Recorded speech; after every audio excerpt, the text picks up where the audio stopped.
What's up everybody, another beautiful day in the Dragon Isles, and we're back with some more Mythic raid guides, and today we're taking a look at Mythic Dathea Ascended. Now I'll be going over most of the mechanics, how to deal with them, and our overall tactic for this fight. Setup wise, you want 2 tanks, 4 healers, and 14 DPS, and just like on Heroic, you alternate between nuking boss and dealing with the platform adds. So make sure you bring specs that does good sustained single target damage and burst the AoE for the platform adds, because this time around these adds are a big DPS check, where you also need to coordinate a lot of stuns and interrupts, so make sure to spec for that as well, so AoE stuns, incaps, etc, etc. Now that being said, what's new for Dathea on Mythic? Well, Conductive Marks no longer expire over time and can only be removed by spreading them to a Dormant Infuser, and there are 5 Dormant Infusers around the main platform, and each mark that you spread to an Infuser gives it 10 energy and it wakes up at a 100 energy, so 10 marks in total per infuser. And when a Dormant Infuser activates, all other infusers' energy resets. And each time a player's mark is removed, the entire raid gets a stacking dot, which deals damage upon application and over 4 seconds. So if you clear multiple marks in quick succession, the raid starts melting and healers get ever so upset. And on top of this, if a player spreads their mark to another player with a mark, they'll get additional mark stacks. If you clear a 2 or 3 stacked mark on a Dormant Infuser, the raid gets 3 stacks of the dot. So it is extremely important that you do not spread this to any player ever, almost. Now you can get rid of extra marks if you fail by dumping them into infusers that you aren't gonna activate yet, as their energy resets when one activates. But it still means a lot more raid damage from the dot and risk of spreading it to more and more players. So why do we want to activate these infusers? Well, Dathea no longer spawns volatile infusers on Mythic, so in order to get over to the platforms when ad spawns, you need to activate a Dormant Infuser. So the name of the game, activate and kill Dormant Infusers at the correct time so that you can get over to the ad platforms. Otherwise, it's just Heroic with way more tornadoes, raid damage, and well, everything's out to get you really. Unlucky. So first of all, let's go over the platforms. All in all, you'll be doing 4 platforms. You'll need 2 groups that alternates on platform duty. We went with a mostly melee heavy group and a more range heavy group as the second group. You'll need 1 tank, 1 to 2 healers for each group. If you're able to solo heal a platform, it helps since the raid damage on the main platform can be a little bit crazy, especially if you mess up the marks. And how many DPS you should be sending up depends on how many you need in order to kill it in time. The longer you stay on the platform, the more damage you take, and you really want to clear each platform before a new cyclone so you don't get down during one or during new marks. So for us, we had 2 Fury Warriors, a Windwalker Monk, an Outlaw Rogue, and an Arcane Mage in our first group. Then a Red Paladin, Arcane Mage, Devoker, Outlaw Rogue, 2 Boomkins, and a melee Brained Enhancement Shaman in the second group. And during progress, we had even more DPS going up on each platform, and we removed some as players got used to the fight. There's no point in killing them too fast, as the fight actually gets a bit harder if you get down before a new mark spawns, as there's a bigger risk of spreading marks or messing something up during that. So you want to kill him before the cyclone or before you have too many stacks from being on the platform, which is around 18-20, where it starts getting a bit risque. Now on top of this, these 2 groups needs to have an interrupt and or CC rotation set up for these adds, because people will die if these adds get cast off, and the big ad can never get any cast off at all. So for example, my group, we had our Vengeance Demon Hunter Silent Sigil into Fear Sigil into my Stun Totem, which stuns twice, into an additional stun totem if needed, and or Boomkin Beam. Point being, make sure they're not casting ever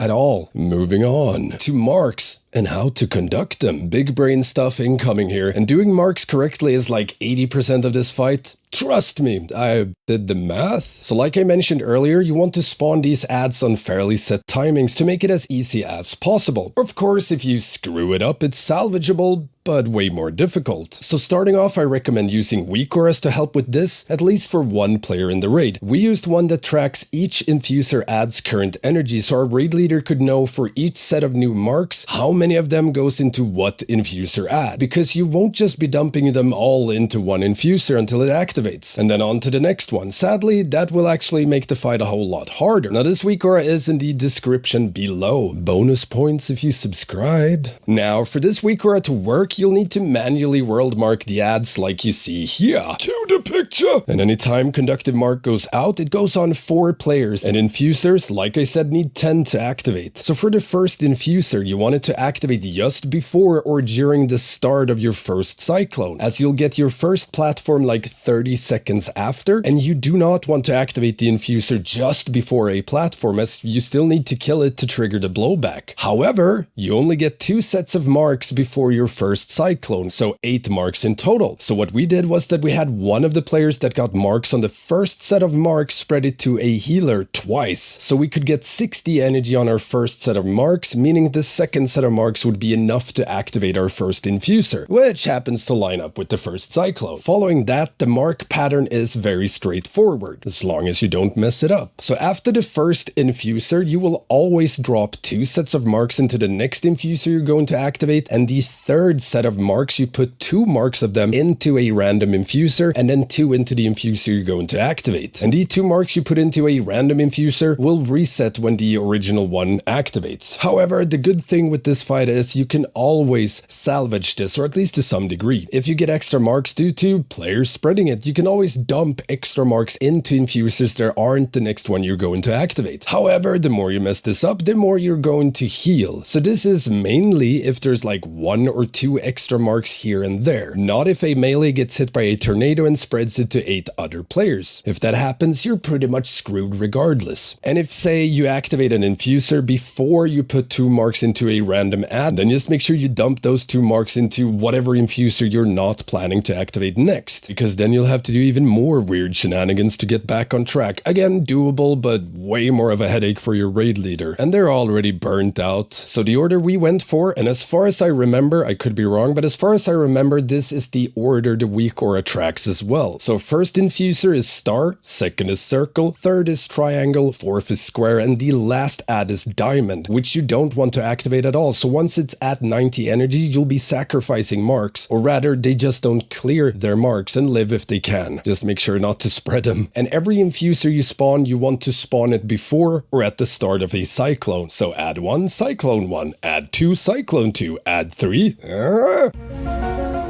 If you do spawn them after the Cyclone, you're going to need to focus in a lot of DPS into the Infuser rather than just mostly cleaving it down, which is what you should be doing. So if you spawn it after the Cyclone, it means less boss damage, harsher timing with the add platform overall, as you want the Infuser to be low when the platform add spawns. But you don't want it so low that it instantly dies when the platform activates, since platform group needs to run towards the main platform ledge before the blowback goes off. The add does not need to be next to the ledge, but the players do need to be near the ledge or they won't reach the platform. So like I said, get the add low, then wait to see which platform gets the adds. Platform group runs towards it. Main platform peeps can finish off the Infuser while they run. Now with that said, let's do a quick rundown of the rest of the fight. So on pull, you want to bloodlust and everyone except the first platform group pops all DPS cooldowns. First platform group goes up roughly 120 into the fight, so if your cooldowns are longer than that, hold them for adds. Second platform group goes up around the 250 mark, so if you're a 2-minute spec, make sure to hold them when they come back up for adds. And the third platform, which is the first group again, it's around the 420 mark.